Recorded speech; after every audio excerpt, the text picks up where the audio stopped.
Halo, Assalamualaikum warahmatullahi wabarakatuh.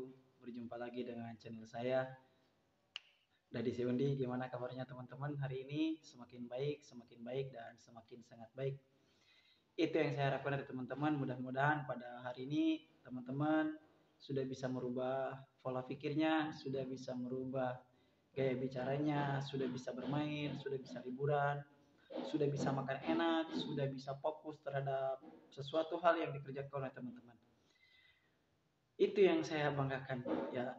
Oke teman-teman, saya ucapkan terima kasih kepada yang sudah bergabung dengan channel saya, dan saya ucapkan juga terima kasih kepada teman-teman yang sudah mau komen serta bertanya di kolom komentar ya. Kemudian yang sudah menghubungi WA saya juga saya ucapkan terima kasih, dan kepada orang-orang yang peduli terhadap saya juga saya ucapkan terima kasih.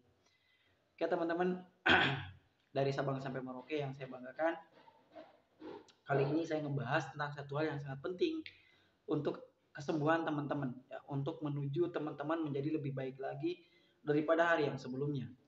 Karena memang kita tahu gitu kan, penderitaan anxiety itu rasanya seperti apa dan gitu kan. Hanya kita yang merasakan, dan kita apabila kita ceritakan sama orang lain itu akan menjadi omong kosong belaka, atau mereka tidak akan percaya dengan apa yang kita rasakan. Nah, teman-teman, apa sih tips yang menurut saya pribadi ini paling penting untuk dilaksanakan oleh teman-teman ya? Yaitu adalah menghilangkan rasa takut mati ya. Karena begini teman-teman, orang penderita anxiety, orang penderita GERD itu biasanya selalu mengait-ngaitkan, biasanya selalu menghubung-hubungkan dengan yang namanya takut mati, dengan kematian. Sakit sedikit dihubungkan dengan kematian, sakit sedikit dihubungkan dengan dan sebagainya. Itu merupakan hal yang terpenting ya. Jadi hilangkan perasaan takut mati. Itu akan membuat teman-teman mungkin lebih tenang lagi atau lebih stabil lagi. Karena gini teman-teman ya, karena saya merasakan itu ataupun saya merasakan itu ketika saya masih menderita anxiety, perasaan takut mati itu membooming setiap hari gitu kan. Jadi ketika saya kacau pikirannya, saya selalu menghubungkan dengan kematian gitu kan, atau saya selalu hubungkan dengan mati gitu kan, selalu end. Padahal kalau kita pikir secara rasional, secara menggunakan akal sehat kita, semua makhluk mungkin kita akan merasakannya gitu kan, entah kapan gitu kan. Tetapi memang kita harus sadar dengan itu gitu, jangan ditakutkan, jangan dicemaskan. Justru itu akan merusak fisik kita, akan merusak, akan menghancurkan fisik kita gitu kan, sedikit demi sedikit menjadi kurus, berat badan akan turun terus. Karena apa? Yang ada di dalam pikiran kita itu adalah rasa takut mati. Kan gini, saya sih ngalaminnya gini, kalau saya sih gini ya. Pertama, saya itu takut tentang kematian. Yang kedua, saya takut bagaimana rasanya disiksa di kubur. Yang ketiga, bagaimana saya rasanya nanti setelah kematiannya. Seperti itu, selalu dihubungkan dengan seperti itu. Padahal ya, kalau bisa mah gitu, jangan sampai dihubungkan seperti itu. Karena apa? Nanti yang tertanam di dalam otak kita itu ya seperti itu terus. Hal sepele yang terjadi pada diri kita akan selalu dihubungkan dengan kematian. Hal sekecil apapun yang terjadi dengan diri kita itu selalu dihubungkan dengan kematian. Ya padahal notabene gitu kan, kita sebagai makhluk ya pasti merasakan seperti itu gitu kan. Cuma kita terlalu takut gitu kan. Kita terlalu takut dengan hal seperti itu. Dicemaskanlah kita tiap hari gitu kan. Setiap apa yang dirasakan kita, kita selalu ketakutan gitu kan.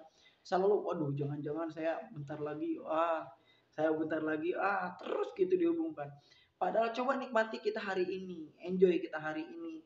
Kemudian kita rasakan hari ini sebaik mungkin, sebahagia mungkin gitu kan, supaya apa? Minimal otak kita itu fresh gitu kan. Apa yang ada di dalam pikiran kita itu tidak menumpuk beban tentang rasa takut mati itu. Bentar-bentar takut mati, bentar-bentar takut mati ya. Itu ya. Jadi rasa takut mati itu hilangkan.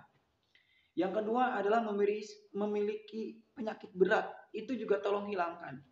Jadi kita kan penderita anxiety kan gini, sedikit saja kita sakit selalu dihubungkan dengan penyakit yang hebat, penyakit yang berat, gitu kan? Nah itu selalu dihubung-hubungkan. Siapa yang menghubungkannya? Otak kita. Otak kita yang selalu menghubungkan dengan penyakit berat. Karena apa?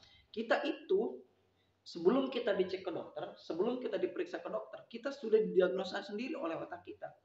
Jadi ketika sakit kita di pinggang, otak kita langsung mendiagnosa, wah jangan-jangan saya penyakit apa ya, peduli Itu kan hanya diagnosa kita, hanya diagnosa. Jadi yang terjadi dalam otak kita ya seperti itu. Sakit di kepala dihubungkan dengan penyakit apa? Saya ngalamin, jelas saya ngalamin seperti itu teman-teman. Ya, saya mengalami itu dan retensinya cukup lama sekali. Padahal kalau kita mau otak-atik gitu kan, kita begini-begini aja, nggak ada istilahnya yang terjadi. Dokter pun sampai sudah bosen gitu kan untuk apa merespon diri kita. Bahkan sempat dimarahin sama dokter. Kenapa? Saya berobat lagi dengan kondisi yang memang yang berbeda. Gitu. Oke, itu saja. Kurang lebihnya saya mohon maaf. Salam sembuh dari saya. Wabillahi taufiq wal hidayah. Wassalamualaikum warahmatullahi wabarakatuh.